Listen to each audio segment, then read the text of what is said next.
Hello বন্ধুরা, সবাই কেমন আছো? আশা করি সবাই খুব ভালো আছো। আমিও খুব ভালো আছি। তো আজকে চলে এসেছিলাম মা ফুল্লোড়ার মহামেলা ২০২৬-এ। তো দেখো রেডি-সেডি হয়ে ১ম এই মাকে দেখে নাও।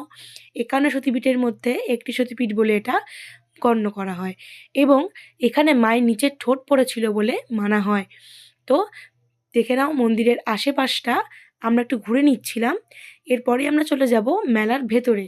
তো মেলার ভেতরে ঢুকেই ১ম এ আমরা দেখে নিয়েছি এই টয় ট্রেনটা। এই টয় ট্রেনটায় আমি ছোটোবেলায় অনেকবার চেপেছি।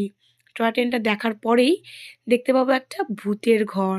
তো এই ভূতের ঘরটার ভেতরে প্রচণ্ড ভূতের মিউজিক দিয়ে দিয়েছিল এবং প্রবেশপথ, বাহিরপথ ভেতরে হয়তো তার মাঝে কিছু ছিল।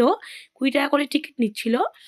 বড় নাগরদোলনাটা দেখেই আমরা সোজা বেরিয়ে গেছি ছোটদের জাম্পিং দেখতে।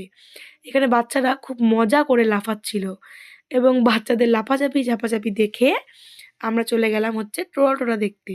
আর এই পুতুলগুলো এত সুন্দর, সুন্দর লাগছিল এবং পুতুল ছাড়াও ওই দোকানে অনেক কিছু ছিল। সেখান থেকে আমি কিছু কিনে নিয়ে সোজা চলে গেছিলাম বাচ্চাদের এই বোর্ডটা দেখতে। এই বোর্ডটা কি সুন্দর বাচ্চারা দেখো মজা করছে। তার সাথে এই জিনিসটাও আমার খুব ইউনিক লেগেছে। আর এটা দেখো আমি এখন অবধি কোনো মেলায় এই জিনিসটা দেখিনি। এটা আমার ফার্স্ট টাইম। আর বাচ্চারা সত্যি এটাতে প্রচণ্ড মজা করছিল। অনেক বাচ্চা ছিল ভেতরে। তো সব কিছু দেখে-দুখে কিছু কিনে, কিছু খেয়ে আমরা বেরিয়ে যাচ্ছি এখন বাড়ির উদ্দেশ্যে।